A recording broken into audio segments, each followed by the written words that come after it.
Hello and welcome. Today we are going to take a look at the map of Overlord. And because it's filled with so much information, I'm going through it nation by nation. And of course I'm going to start with the greatest of them all, the Sorcerer Kingdom of Ainz Ooal. With all of that said, a quick disclaimer. I tried to draw the political borders in alignment to the natural ones, because normally mountain ranges, forests or rivers act as a separator between nations. Also, since this is not a modern map, the things shown on it aren't 100% accurate. So please keep this in the back of your mind while I'm explaining things. Now, with all of that said, let's start with some general information. The Sorcerer Kingdom of Ainz Ooal is located right between the Empire of Baja in the northeast, the Dragon Kingdom in the southeast, the Slain Theocracy in the south, the Kingdom of Reestice in the west, and the Dwarven Realms in the mountains up north. And while the dwarves are politically independent, we still have to take a look at their lands because Nazarick did quite a bit of conquest in this particular region. Somewhere undisclosed to the far north, we find the Frost Giants, and near the Great Forest of top the Frost Dragon Nest is located.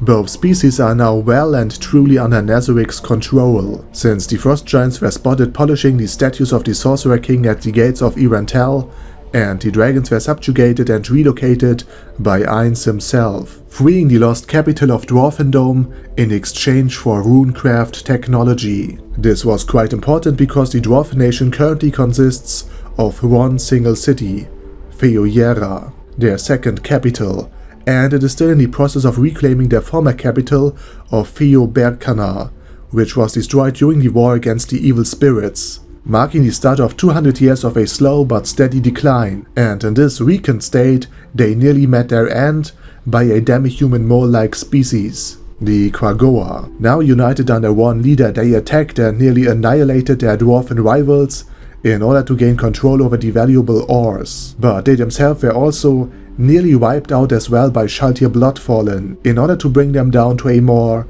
manageable size. Despite being subject to one of the most brutal direct forms of conquest, the future for this species looks pretty bright. You see, Quagoa biology has an interesting quirk. The strength and toughness of an adult is determined by the kinds of ores its juvenile form ingests.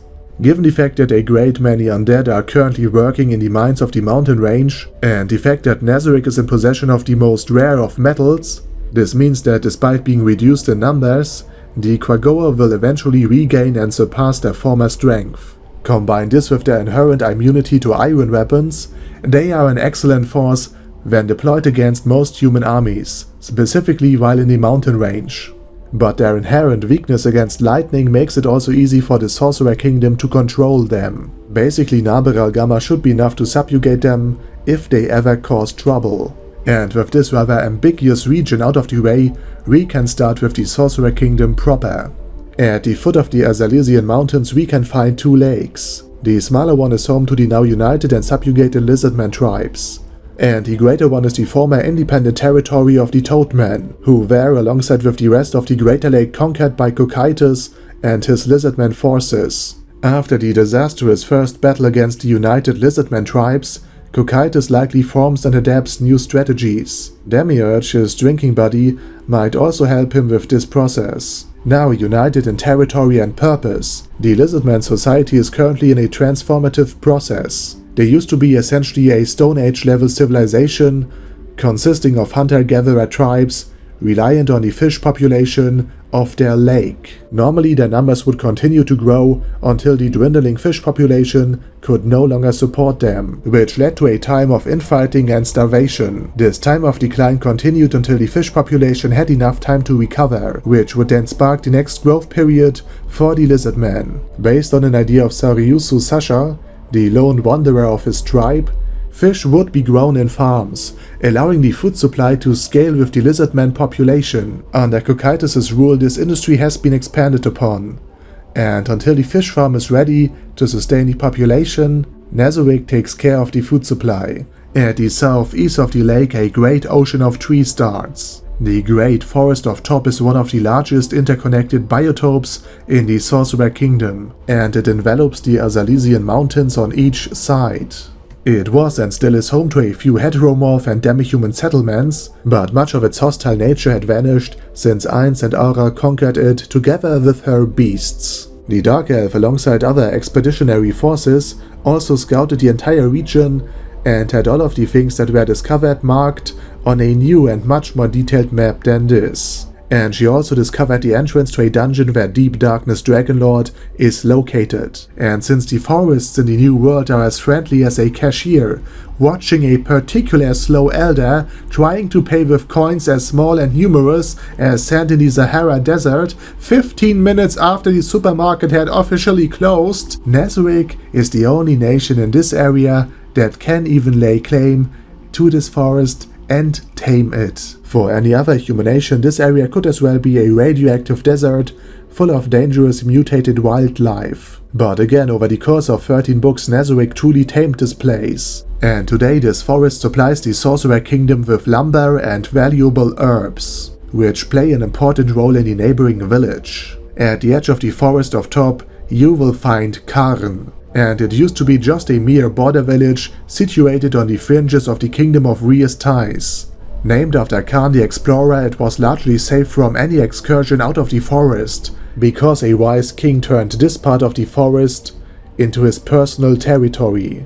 But over the course of time, Khan has become a small city with a, by New World standards, formidable goblin army, and it is currently the scientific heart of the Sorcerer Kingdom. Mfiria Balear, the son of the greatest potion master in Irantel, currently works on new potions, and he already had achieved 2 major breakthroughs. The first one was the creation of a Yggdrasil New World hybrid potion due to his relentless thirst for knowledge. And the second major breakthrough was the additional stamina replenishing effect due to his wife's relentless thirst for him. Henry Emmott, also known as Henry the Bloody, is the current leader of Karn, as well as the general of the Goblin army. Protected by this army and a thick wall built by the golems of Nezwick, Karn is also host to the second research facility of the Sorcerer Kingdom, the Runecraft Shop of the Dwarves. Surrounded by another extra wall, likely built out of security and safety concerns, the dwarf and runesmiths Ainz invited to his domain are working tirelessly on new weapons, items, and applications for their runes. And they are apparently making progress. We can assume this because of Ainz's confidence in rune-crafted weapons and the fact that the frequency of loud banging noises has significantly decreased after a few months. So either Runecraft turned stable or Henry turned quiet. Additionally, let's take a closer look at the explosive population growth of Karn as well. The reason for this increase are 3 main waves of migration to this village. The first wave consisted of displaced border villagers who survived the Theocracy's attack on them. Together with the first handful of goblins, a few ogres, and the red-haired ranger Shaltir almost killed, this first group laid the foundation for a slow but steady improvement of Karn. Secondly, the 5,000-man strong goblin army, who was summoned by the second horn of the goblin general, lies at the center of the population growth. In stark contrast to the first new inhabitants of Karn, their appearance was quite sudden, and as a result of this, Karn faced a food and water shortage. But luckily the Sorcerer Kingdom helped them survive. And therefore the citizens feel even more in debt to Ainz than before. And the last reason for the population increase are the dwarves from the mountains and the occasional demi-human/heteromorph from the Abelian Hills or the Great Forest of Top. In addition to all of this, the Sorcerer King and his son created many Death Knights and deployed other undead who are used to guard and work on the land. Other destroyed villages were also repopulated as Ainz relocated the population of the pauper district of Irantel to them. Too impoverished to flee the advancing undead army, turns out this inaction was to their benefit, as Ainz Ooal wants to turn Irantel and the kingdom into a paradise, where all species could live peacefully together. Or into a royal petting zoo as far as Demiurge is concerned. So let's take a closer look at Irantel, the ringed fortress city and the capital of the Sorcerer Kingdom itself. Originally built as a sentinel city so that the kingdom could enjoy its inner peace, wealth and stability,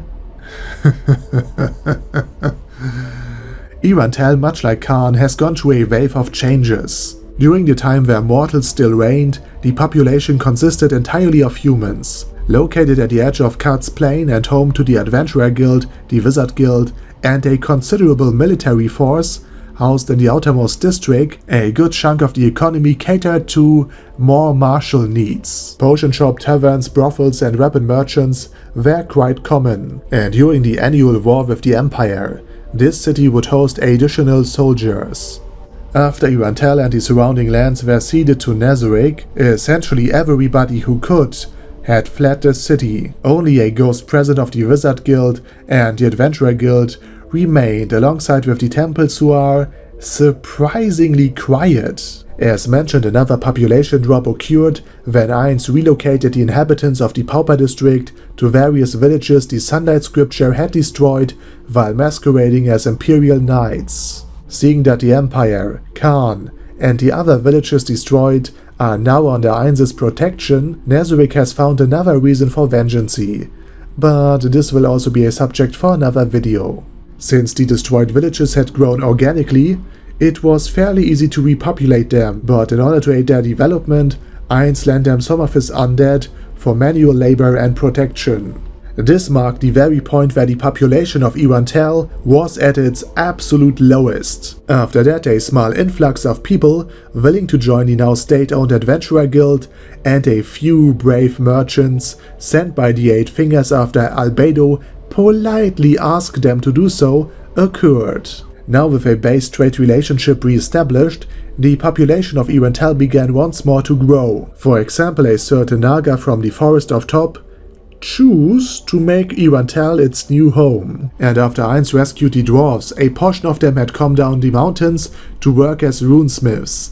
And apparently other dwarves followed their example. As a result of this, Retardius, the synonym for low IQ herself, witnessed a group of dwarves supervising some skeletons who are laying cobblestone, and alongside them many demihumans and heteromorphs have also migrated to this city. Some are here voluntarily and are from various tribes of the Forest of Top or the Abelian Hills, and some came because they had to. For example, after being conquered, the Frost Giant Nation, who was formerly located somewhere north in the Azalesian Mountains, were likely relocated to Irantel. We know about their presence since Nea spotted frost giants polishing one of the many statues of the Sorcerer King right at the entrance of the gate. To accommodate for such a wide variety of different citizens, the former Pauper district is currently rebuilt to host the many different kind of beings the Sorcerer Kingdom attracts. But with all of that said, the major part of the population of Irantel is still made up of humans. And quite befitting the capital of the Sorcerer Kingdom, Irantel borders the Kat's Plain, a land where death itself reigns supreme. Located in a land where death itself reigns supreme. It's always nice to stumble upon old memes. On the plains many ruins can be found, and as a spawning ground for low-tier undead, these plains provide excellent training opportunities for new members of the Sorcerer King's Adventurer Guild. And right before the as of yet still independent Holy Kingdom, which will also join Nazarick at some point, lies a demi-human exclave of the Sorcerer Kingdom, the Abelian Hills. I call it an exclave because I assume that somewhere between Nazarick and the Hills, a dark elven country, a nation of dwarves, and some territory of the theocracy is located. But this territory might as well be connected to the Sorcerer Kingdom. Normally exclaves are bringing some problems with them, since without a direct connection to the motherland, they are usually hard to supply and to protect, especially in war times. But thanks to flight and gate spells, this is a neglectable disadvantage. Home to orcs, bugs and many other demi-human tribes that fought each other for generations before being conquered and bled by Demon Emperor Yaldabaoth to a more manageable size. These hills are likely the second most backwater place of the Sorcerer Kingdom. Spot number 1 is likely the Undead Plain, because their population is made up of undead and ruins. And with the Sorcerer Kingdom covered, let's take a look at their additional territory. In the better quadrant of the map, we will find the Empire of Baja, a newly acquired vassal state which connects the otherwise landlocked kingdom to the sea. We also know that the trading network of the Empire is somehow connected to the Minotaur Kingdom. Given the mountain range at the southeast of the Dragon Kingdom, goods from the Minotaur Kingdom are likely shipped directly to the Empire or acquired by the city-state alliance of Carnassus, where Imperial merchants are able to buy them. And at the western border of the Sorcerer Kingdom lies the kingdom of Ainz. While technically still independent, its underworld, and thusly a large part of its economic activities, are controlled by Nazarick. And given the fact that Renna is also built up to be the first queen of Ainz, it is only a question of time before this kingdom is brought into the fold. So yeah, this is more or less the complete Sorcerer Kingdom, at least map-wise. Because in the next part we are going to take a closer look at the Sorcerer Kingdom itself, and I will discuss its politics and its economy in greater detail. And if you liked this video and more importantly, the silly jokes in it, chances are you're also into content from my second channel, Explained in Evil. Link to this work of art currently displayed on your screens is in the description. And with all of that said, have a nice day. Over and out.